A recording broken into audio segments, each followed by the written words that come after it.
After taking oath of office, Muktar said he will prioritize water, health and education sectors in his administration. He also pledged to uphold the unity of Wajir people and help resolve the health crisis in the county. And our Wajir reporter, Ahmed Mohammed, got a chance to sit down with him and look at the hopes he has, at what he hopes to do for the people of Wajir. So I leave you that interview that was done by my colleague Mohammed, and that is the end of KTN News Center. See you again tomorrow. Thank you for watching. Monday last week, former Wajir Governor Mohammed Abdi Mohamud lost his seat after the Senate successfully impeached him on grounds that was initially tabled by the members of the Wajir County Assembly. And then Deputy Governor Ahmed Muktar was sworn into office Tuesday last week here at Wajir County headquarters. We're here to talk to the governor to try to know what his plans are, his priorities, as well as some of the areas that he wants to improve on and some of the future plans he has for the residents of Wajir County. Thank you for the interview. You have recently been sworn in as the governor of Wajir County. What's your plans going forward? Thank you very much for having me. You very well know the swearing in was just 2 days ago. We're still meeting with the staff, starting with the CECs and consulting with the leadership to plan forward. However, I have been part of the government, and ours is to deliver services to the people of Wajir, mostly on issues of health, water, agriculture, livestock and food security, which are mostly devolved. Definitely not forgetting other sectors like peace and security. On the service delivery, that's why we were elected, to deliver service to the people of Wajir. Very outstanding issues like pending bills, huge pending bills, are some of the things that may even cripple our development plans. But definitely these are bills committed by the county government, and we need to address them. I have slightly over a year in office, though I was the deputy governor for the last 3 years plus. In this 1 year, my plans will be to at least do something on health, which is a very critical sector, and will do a lot and change the image of the county.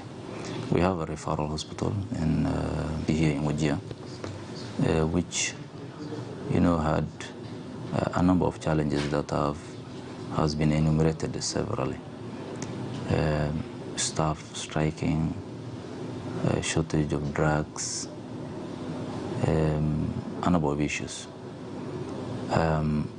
Immediately after my swearing in, I had a sitting with them for hours, getting to know exactly what the root causes of this are. And we have a plan to address them, maybe not every single one of them, but definitely I'm sure a number of these can be addressed immediately. The staff were on a strike when we came. Fortunately, we were successful in convincing them that they resume their work and go back to attending to the patients in hospital. We are very appreciative and thankful to them for listening to us. Our hospitals are now all operational across the county. The infrastructure is there. We have built dispensaries and the MCHs across the county. But operationalizing them, or operationalizing all of them can be an issue. Mine will not be to add to the existing infrastructure already, because we have over 40 dispensaries across the county that are not operational for now. So mine will be to improve the services of the existing hospitals and dispensaries, and try to operationalize the existing dispensaries that are not operational currently, mostly because of shortage of staff, lack of drugs. And we are thankful to the national government for UHC, which has at least addressed some of the challenges we had, like the shortage of staff. We are on COVID era. COVID has been with us for the last 1 year plus. So we are trying to make sure at least the measures are enhanced to make sure people don't get infected. If you go to our markets, the percentage of people wearing maybe masks or issues on distancing is not implemented. But I believe with the current awareness campaign and our health people, our people will take up those measures. We have also an oxygen plant in the hospital, which is not working. Unfortunately, we get our oxygen from Al-Waq, which is a sub-county, Al-Waq hospital, which is just a sub-county hospital. And ours is a level 5 referral hospital. That one, our intent is in the next 1 week it is operational, because all it needs is just the generator and the transformer are all there. The oxygen plant, which was well done, is also there. The simple thing of connection, I'm not a technical person, but the connection is all that is missing. So it's something that can be done in a week. So we had a meeting, as I told you earlier, with the health management team, and we gave them an ultimatum to make sure that in a week's time that thing is operational. Because within this COVID area, if a person from within Wajir gets infected, needs oxygen, and you can't help while you have an oxygen plant, it will be a very shame for myself as the governor and for the county government.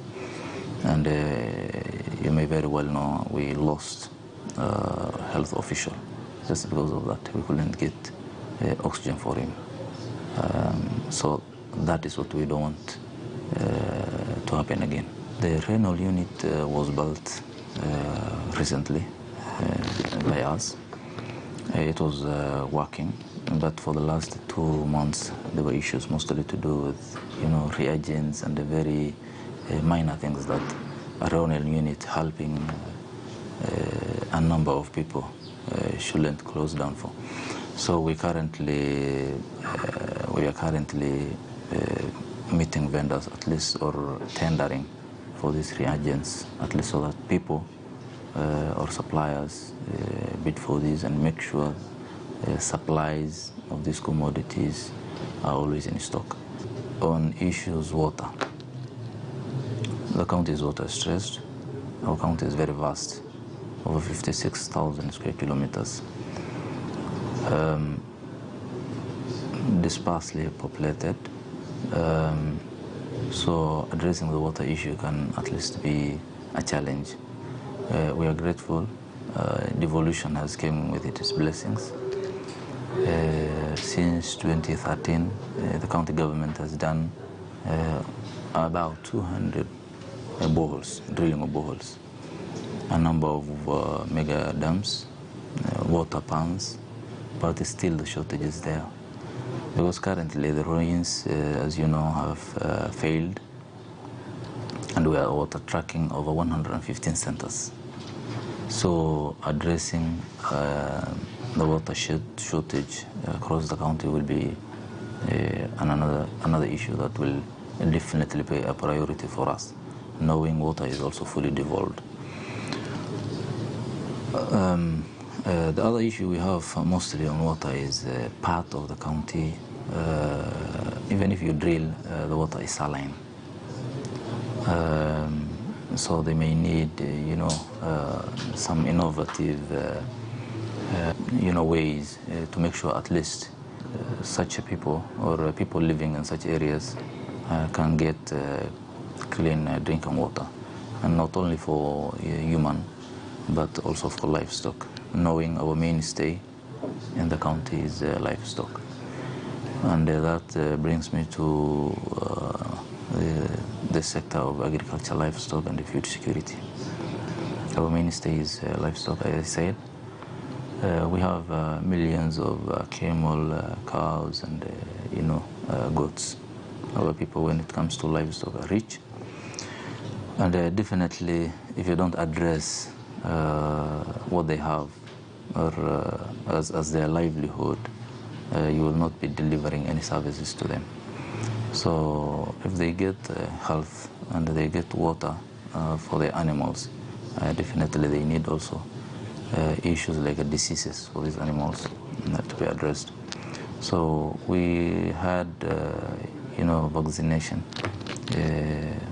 across the county that ended a few weeks ago. So we'll also be addressing the issues of livestock. We have an abattoir under construction, which we feel will open the county to international markets. Luckily, we have an international airport.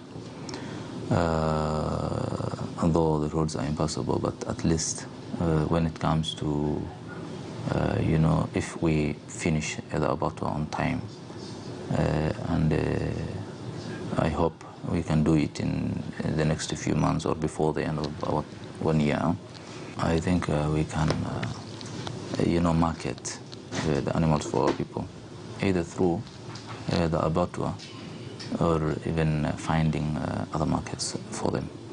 So definitely the abattoir will also add value to our animals. Agriculture part, we understand that livestock is the mainstay, but we also, as a governor, do encourage people to also practice farming as well as an alternative.